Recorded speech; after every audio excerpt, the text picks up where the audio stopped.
Hello everyone, आप सभी की डिमांड पर मैं लेकर आ चुकी हूँ क्वार्टरली एग्जाम का पेपर 2024 से 25 का क्लास 10 सब्जेक्ट इंग्लिश। आप लोग देख सकते हैं, ठीक है।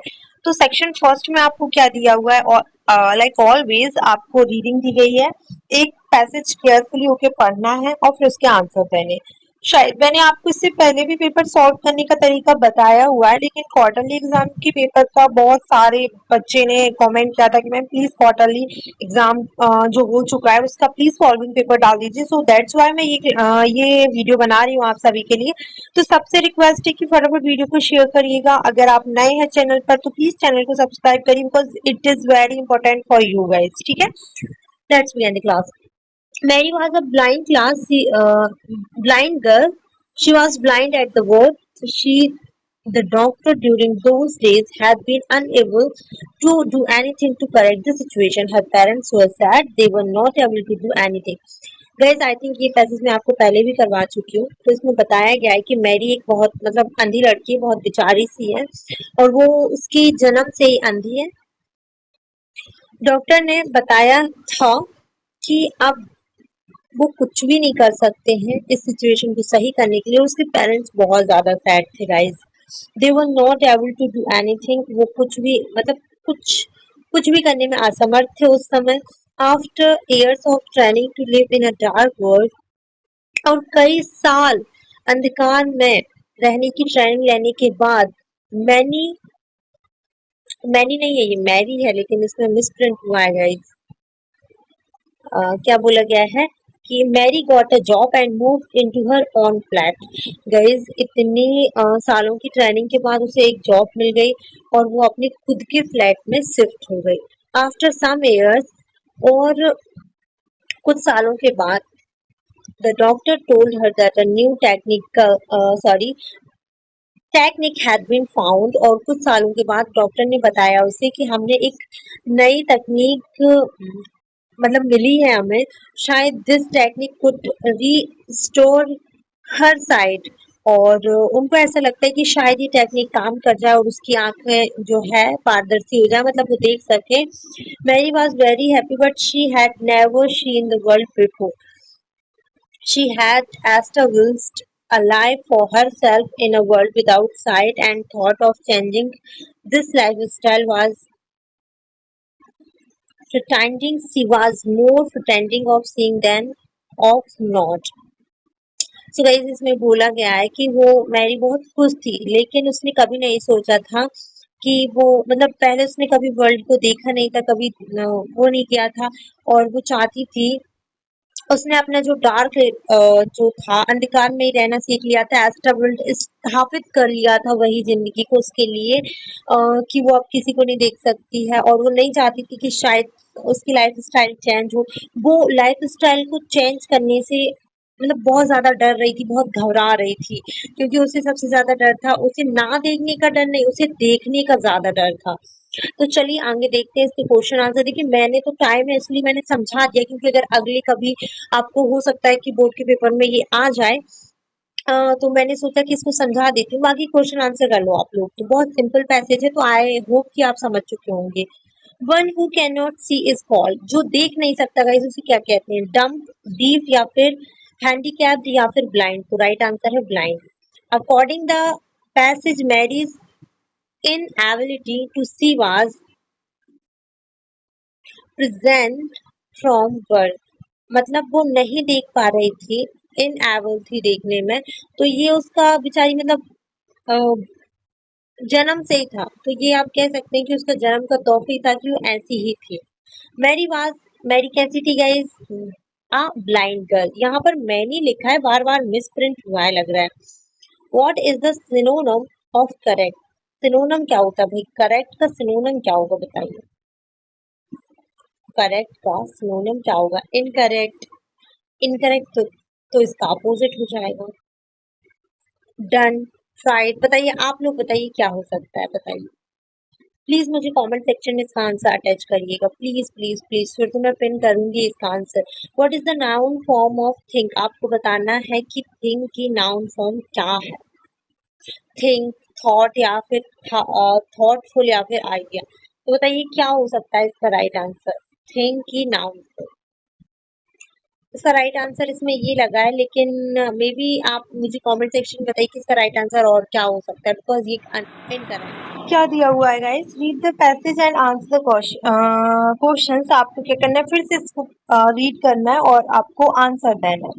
तो इसमें आई थिंक एजुकेशन के बारे में दिया हुआ है, चलिए देख ही लेते हैं, थोड़ा सा देखेंगे क्योंकि ज्यादा टाइम बहुत हो जाएगा। ठीक है।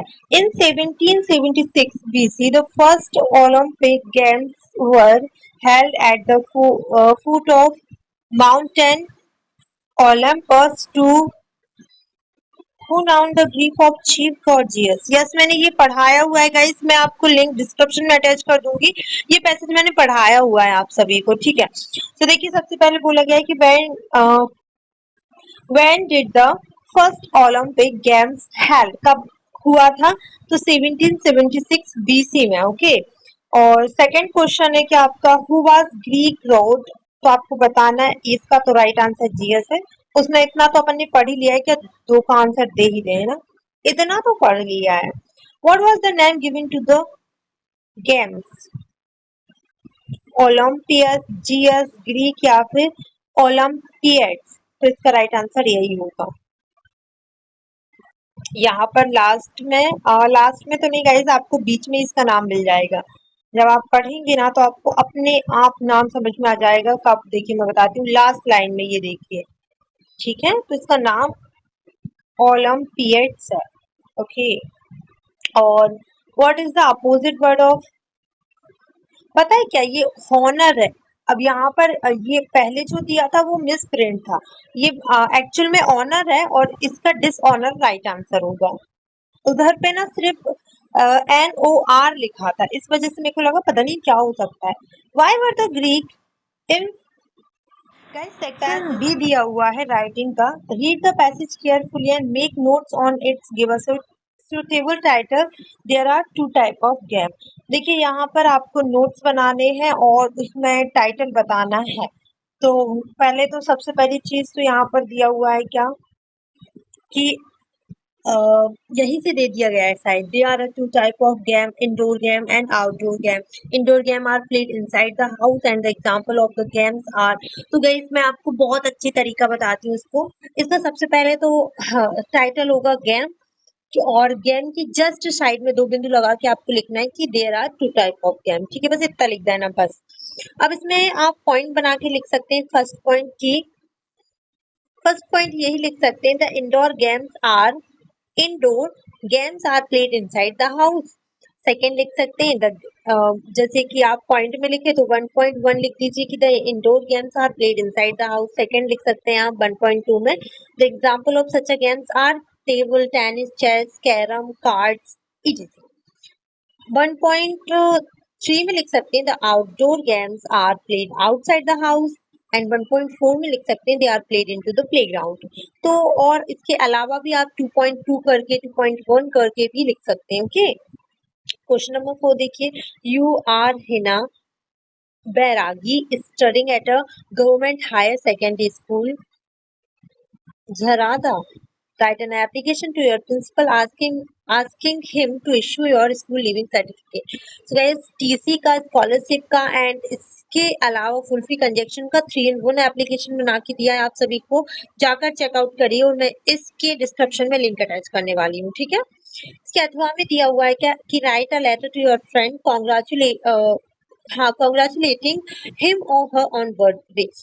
लेटर भी आपको बताया है लाइव क्लास में, ठीक है, तो इसमें आप आराम से कर लें। राइट एन ऐसे ऑन एनी टॉपिक, आप vendor of science, my ideal teacher, importance of tree लिख दें।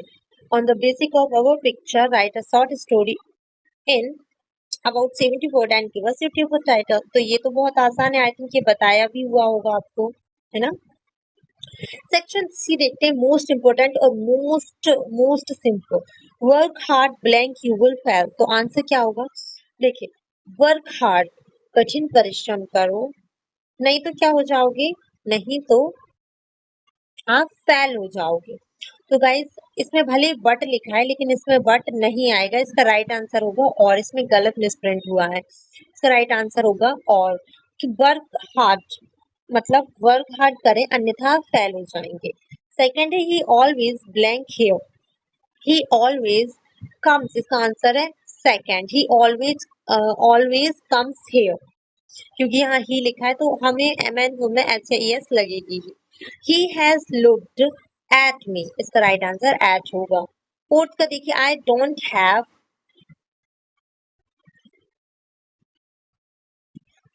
Have any time for you, I don't have any आएगा, आ नहीं आएगा, इसमें एनी पे ही लगा है शायद। वो क्या होता है, पेपर में प्रॉब्लम होती है और उसमें जब हम प्रिंट निकलवाते हैं तो उसमें और भी ज्यादा आई थिंक मिस प्रिंट हुआ है ये। ही ब्लैंक द एप्पल्स यस्टरडे, उसने एप्पल खाया था यस्टरडे, तो उसका राइट आंसर होगा गाइस कट, क्योंकि कट की तीनों फॉर्म, मतलब आप देखेंगे ना तो तीनों फॉर्म क्या होती है, कट कट कट। तो यहाँ पर आपको इसकी सेकंड फॉर्म लिखना है और सेकंड फॉर्म कट ही होगी इसकी। Blank the Ganga is a Holi river, Ganga कैसी है भाई, पवित्र नदी है, होली रिवर मतलब पवित्र नदी है। इसका राइट आंसर क्या होगा, दा, क्योंकि गंगा यूनिक है, पवित्र है, और होली चीजों के लिए, रिवर्स के लिए, बुक्स के लिए, सबके लिए दा यूज होता है। डू एज डायरेक्टेड देखिए guys, he does his homework, change into negative, he does not do his homework. Second दिया हुआ है, unless he invites me I won't attend the party, अगर वह मुझे इनवाइट नहीं करेगा तो मैं पार्टी अटेंड नहीं करूंगा। तो use of if in place of unless, तो मैंने कितनी दफा आपको अनलेस का यूज बताया, फिर भी बता देती हूँ। अनलेस की जगह पे इफ यूज करें गाइस, आपको लिखना पड़ेगा कि he if he doesn't invite, if he doesn't invite me, if he does not या doesn't, if he does not invite me, I won't attend the party. Anuj write a letter, passive voice में change करना है तो आप लिखेंगे a letter is written by Anuj, they had they have made it, change into past continuous है ना, तो इसे में आप लिखेंगे they were making it, they were making it। Past continuous की हेल्पिंग वर्ब क्या होती है, वर होती है ना। The boy is my best friend, the boy is sitting in the corner, combine the sentence using who. तो गाइज आपको यहाँ से स्टार्ट करना है, क्योंकि पहले हम क्या बताते हैं, पहले आइडेंटिफिकेशन बताते हैं, उसका बताते हैं कि वो कहाँ पर है, क्या कर रहा है, फिर उसके बाद उसमें रिलेशन बताते हैं।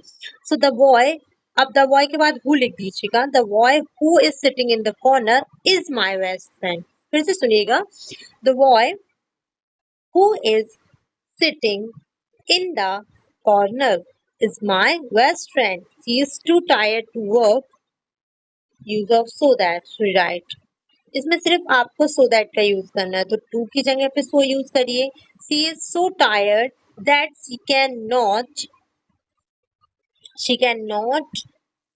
बोलिए, she cannot work. She is so tired that she cannot work. समझ में आया? अब यहाँ पर आपको दिया हुआ है क्या, answer the following question from the options, ये ऑप्शन है मतलब एमसीक्यू है। The dust of snow affected the poet by changing his mood, who was the first black president of the South Africa, एक मिनट रुकिएगा guys,